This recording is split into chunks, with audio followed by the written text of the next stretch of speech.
Assalamualaikum warahmatullahi wabarakatuh. Alhamdulillah. Alhamdulillah alamin wassalatu wassalamu ala asyrafil anbiya'i wal mursalin wa ala alihi wa sahbihi ajma'in. Pada hari yang berbahagia ini mari kita melanjutkan kajian dan pembelajaran kita, yakni masa kemajuan peradaban Islam di dunia. Kita tahu bahwa Islam itu pernah jaya menguasai dunia, sepertinya halnya dengan superpower dunia. Namun kalau kita melihat sekarang ini seolah itu mimpi, seolah itu tidak pernah terjadi.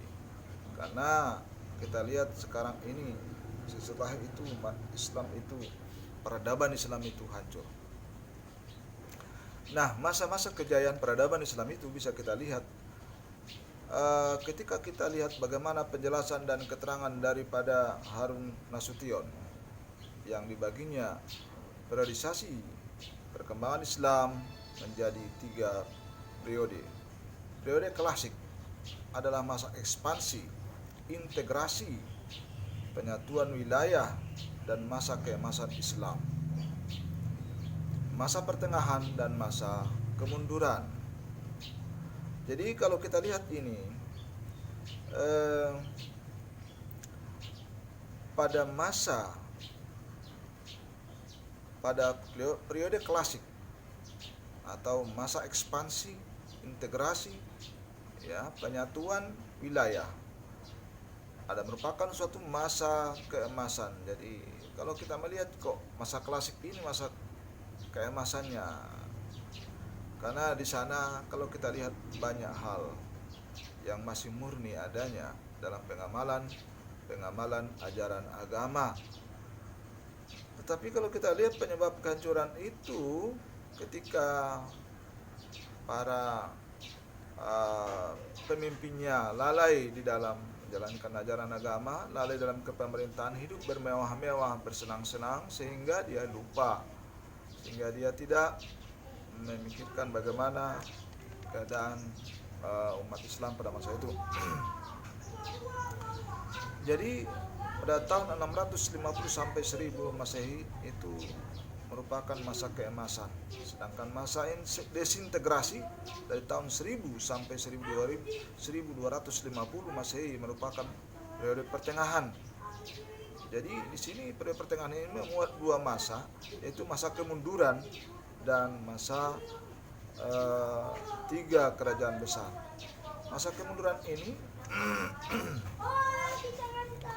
yang ini pada tahun 1250 sampai 1500 Masehi. Jadi masa ketiga kerajaan besar 1500 sampai 1800 Masehi. Masa 3 kerajaan besar juga terdiri dari 2 fase, yaitu fase kemajuan 1500 sampai 1700 Masehi dan fase kemunduran yaitu pada 1700 sampai 1800 Masehi. Sementara kalau kita lihat sedang periode modern 1800 hingga sekarang ini. Jadi ketiga fase ini yang kita lalui menurut sejarah yang ada di dalam dalam perkembangan peradaban Islam itu, ya, masa kemajuannya terletak atau berada di masa klasik. Kita lihat ada 2 kemajuan yang dilihat dalam peradaban ini. Yang pertama, kemajuan intelektual. Ya, kemajuan intelektual ini adalah kita lihat di bidang filsafat. Pada masa itu minat umat Islam terhadap filsafat atau ilmu pengetahuan sekitar abad 9 Masehi. Waktu itu selama dan pemerintahan Bani Umayyah yang kelima, Muhammad ibnu Abdul Al-Rahman 832 sampai 886 Masehi.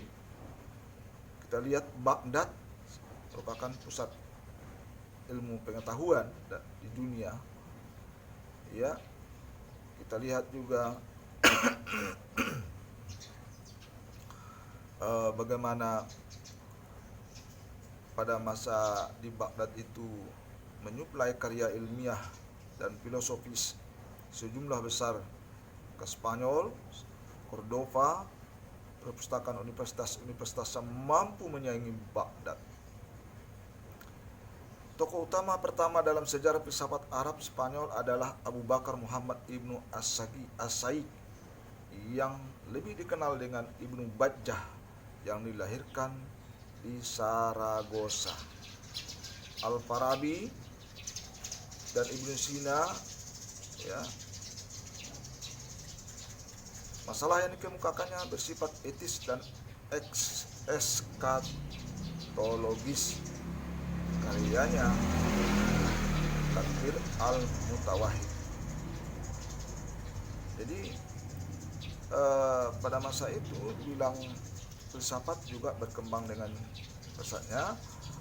Tokoh yang lainnya misalnya Al-Ghazali, ya, dia merupakan ahli fikih juga, mujtahid, Al-Kindi, ya, dan seterusnya. Kemudian kita lihat di bidang kedokteran.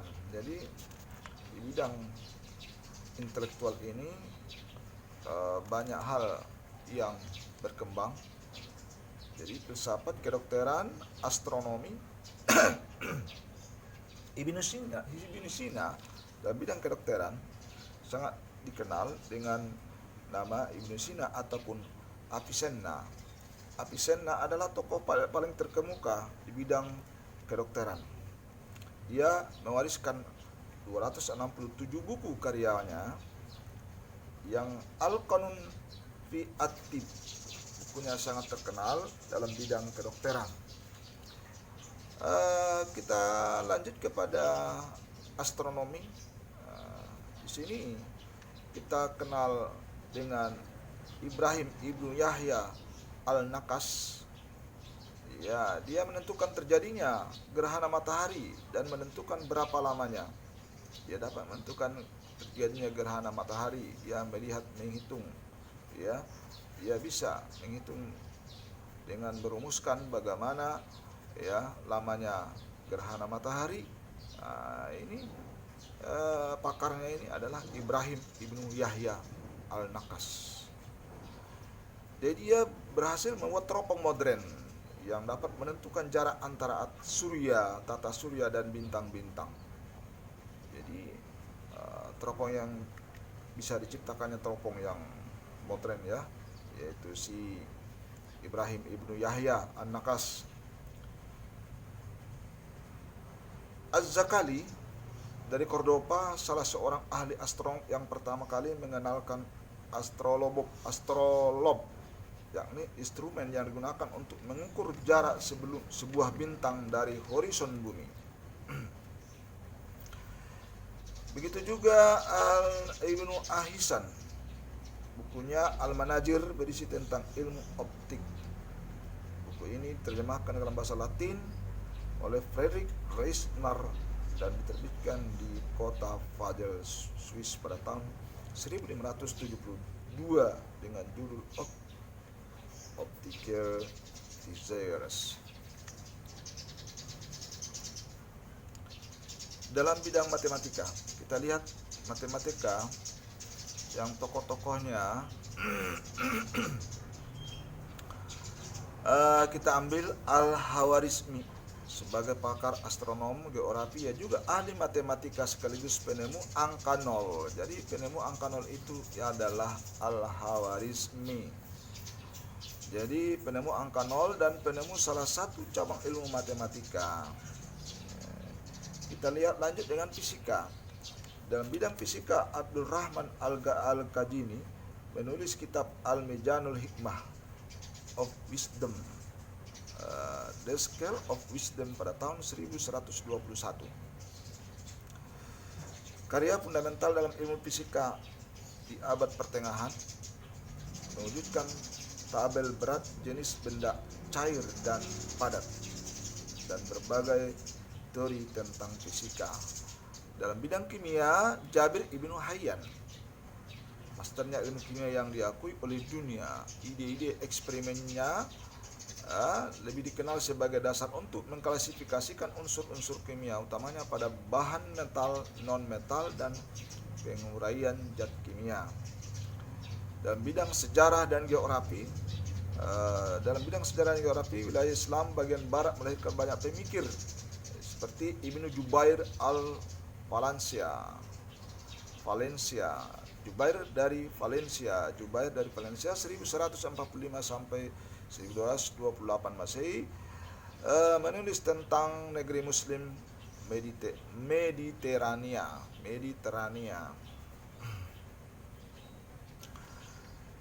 Kita teruskan dengan geometri, kesenian, bahasa dan sastra, kepustakaan, fikih, tasawuf, ya. Dan di sini beberapa ilmuwan Muslim dan karyanya: Al-Battani, Ibnu Sina, Ibnu Rus, ya. Al-Battani dikenal sebagai Al-Battanius, adalah seorang ahli astronomi dan matematika dari Arab.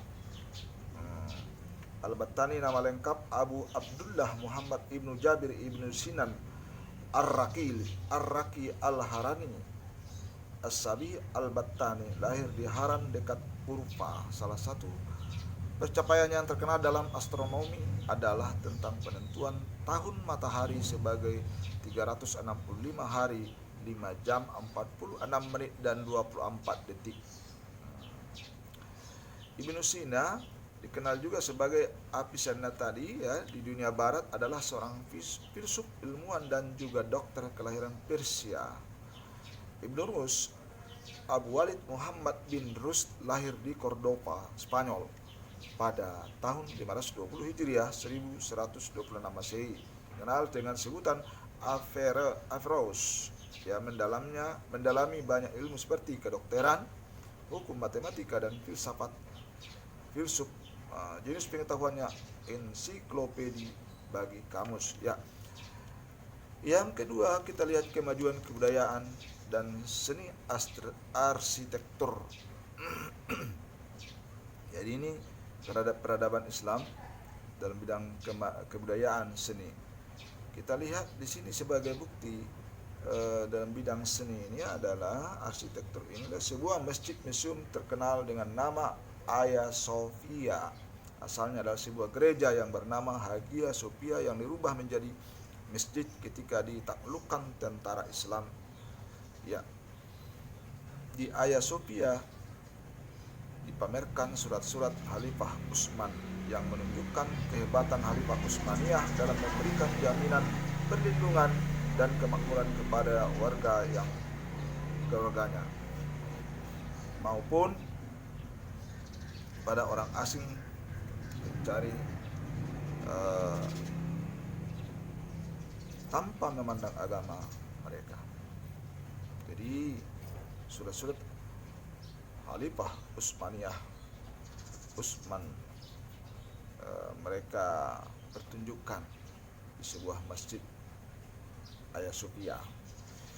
Kita lihat di negeri Timur Tengah, masjid dijumpai kincir untuk menaikkan air yang dibangun berabad-abad yang silam. Kincir ini masih ada sampai kita lihat sekarang ini.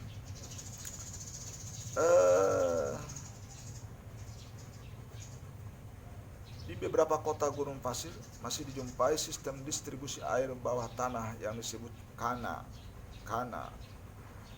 Masjid Sultan Ahmed yang berhadapan dengan Hagia Sophia dan merupakan ikon Istanbul. Masjid ini bangun pada abad 16 dan satu-satunya masjid yang punya 6 menara. Di India, kalau kita lihat, sejak masa penjajahan Inggris didominasi oleh warga beragama Hindu. Sebagian besar bangunannya berarsitektur Islam, termasuk Taj Mahal, sebuah bangunan makam yang sangat indah dan terkenal di seluruh dunia.